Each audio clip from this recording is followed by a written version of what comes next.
140 शब्द प्रति minute. Hindi dictation start. Ready. अध्यक्ष महोदय, जिस भावना से मैंने यह बिल माननीय सदन में पेश किया है उसको विरोधी पक्ष के लगभग सभी सदस्यों ने एक मत से महसूस किया है कि देश में बेकारी और बेरोजगारी की समस्या है, वह एक भयंकर और विकराल समस्या है और उसके कारण हमारे देश का विकास, चाहे वह सामाजिक हो, आर्थिक हो या फिर सांस्कृतिक हो, सब तरफ से रुका हुआ है और ऐसी स्थिति में हम आगे नहीं बढ़ सकते हैं। इसी प्रकार से इस परिस्थिति का निर्माण हम पिछले 50 वर्षों से निरंतर करते आ रहे हैं। मंत्री महोदय ने यहाँ पर अभी कहा कि राष्ट्रपति महोदय इस काम को नहीं कर सकते हैं क्योंकि वह उनके अधिकार क्षेत्र के बाहर है।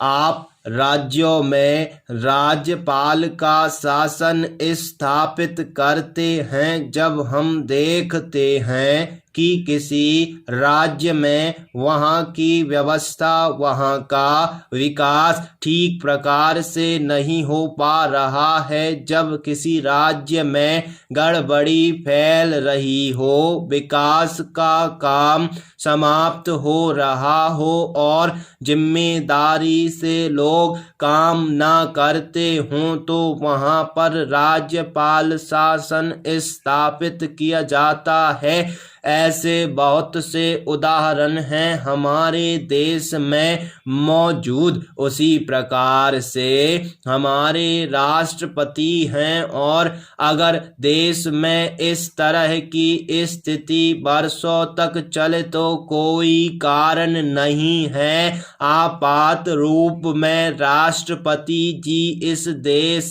की सुरक्षा के लिए, इस देश की उन्नति के लिए जिम्मेदारी अपने हाथ में ना ले सकें। हमारे भाइयों ने बहुत से उदाहरण दिए हैं कि राज्यों में संयुक्त राज्य सरकारें नहीं चली, लेकिन उसके पीछे राजनीतिक हथकंडे थे। अगर कोई राजनीतिक पार्टी अपनी जिम्मेदारी से काम नहीं करती तो विधानसभा में यह स्पष्ट है कि राष्ट्रपति महोदय शासन अपने हाथ में ले लें। मैं आपको एक उदाहरण देना चाहता हूं कि संविधान में आदिवासी और हरिजनों के उत्थान के लिए एक प्रण किया गया था कि 10 वर्ष के अंदर उनकी सामाजिक और आर्थिक स्थिति में विकास किया जाएगा। अध्यक्ष महोदय, हमारी केंद्र सरकार हर तरह से विफल रही है। उसको एक बार 10 वर्ष के लिए बढ़ाया गया है और फिर से 10 वर्ष के लिए बढ़ाया गया।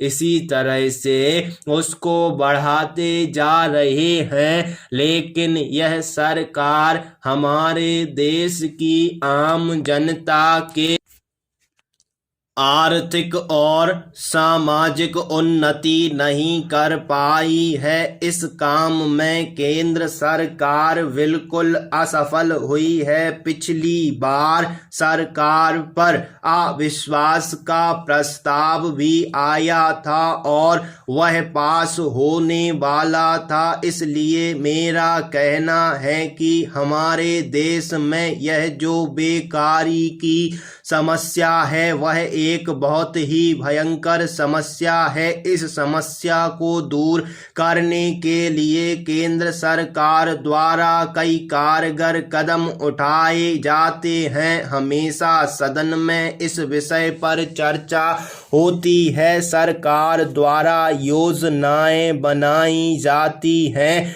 लेकिन आज तक वे योजनाएं धरातल पर नहीं आ पाई हैं। इसलिए हमारे देश का युवा वर्ग बेरोजगारी से त्रस्त होकर देश के विरुद्ध काम करने लगता है और फिर हमारे देश में आतंकवाद की लहर उठ पड़ती है। मैं केंद्र सरकार से कहना चाहता हूं कि वह इस ओर गंभीरता से ध्यान दे। स्टॉप।